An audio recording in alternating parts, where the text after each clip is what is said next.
Chaque jour, Charles et Carole vous présentent la leçon de l'école du sabbat.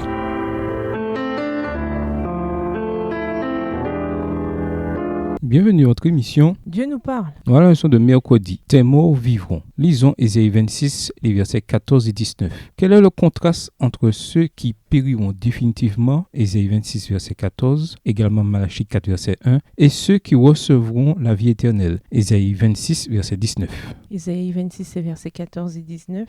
Ceux qui sont morts ne revivront pas, des ombres ne les relèveront pas, car tu les as châtiés, tu les as anéantis, et tu en as détruit tout souvenir. Verset 19. Que tes morts revivent, que mes cadavres se relèvent. Réveillez-vous et tressaillez de joie, habitants de la poussière, car ta rosée est une rosée vivifiante et la terre redonnera le jour aux ombres. Malachie 4, verset 1. Car voici, le jour vient ardent comme une fournaise. Tous les hautains et tous les méchants seront comme du chaume. Le jour qui vient les embrasera, dit l'Éternel des armées. Il ne leur laissera ni racine ni rameau. Le livre d'Ésaïe présente un contraste frappant entre la majesté de Dieu et notre fragilité humaine. Voir Ésaïe 40. Bien que nous soyons comme l'herbe qui flétrit et la fleur qui se fane, la parole de Dieu demeure à jamais. Ésaïe 40, les versets 6 à 8. Malgré notre condition pécheresse, pourtant, la grâce salvatrice de Dieu est disponible pour tous les humains et elle est valable même pour les gentils qui accueillent son alliance et gardent le sabbat. Ésaïe 56. Dans le livre d'Ésaïe, l'espérance de la résurrection est élargie de manière significative, tandis que les précédentes allusions à la résurrection étaient exprimées davantage d'un point de vue personnel. Job 19, versets 25 à 27, Somme 49, verset 15 et Somme 71, verset 20. Le prophète Ésaïe en parle en s'incluant lui-même, ainsi que la communauté des croyants de l'Alliance. Ésaïe 26, verset 19. Ésaïe 26 expose les nettes différences entre le sort des méchants et celui des justes. D'un côté, les méchants resteront morts sans jamais être ramenés à la vie, du moins après la seconde mort. Apocalypse 21, le verset 8.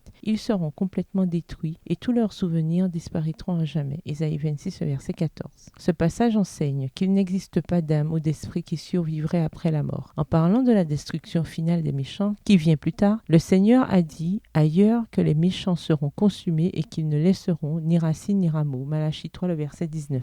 De l'autre côté, les justes qui sont morts seront ressuscités de la mort pour recevoir leur récompense bénie. Ésaïe 25 souligne que le Seigneur Dieu engloutira la mort pour toujours, version 2 21, et qu'il essuiera les larmes de tous les visages. Ésaïe 25, verset 8. Dans Ésaïe 26, on trouve les paroles suivantes. Mais les morts revivront, les cadavres de ceux qui m'appartiennent reviendront à la vie. Oui, vous qui demeurez dans la poussière, réveillez-vous, poussez des cris de joie, car ta rosée est une rosée de lumière, et la terre rendra les trépassés. Ésaïe 26, verset 19, version Semeur. Tous les justes ressuscités participeront au joyeux festin que le Seigneur aura préparé pour tous les peuples. Ésaïe 25, verset 6. La résurrection finale réunira tous les justes à travers les siècles, y compris vos proches qui sont déjà morts en Christ. Imaginez si nous n'avions aucun espoir, aucune assurance, aucune raison de penser que notre mort ne sera rien d'autre pour nous que la fin de tout. Pire encore, tous ceux qui nous ont connus seraient morts à jamais et bientôt, à notre tour, ce serait comme si nous n'avions jamais existé et comme si notre vie n'avait jamais eu aucun sens. En quoi ce destin tranche-t-il avec l'espérance que nous avons? Au revoir. Et à demain si Dieu veut.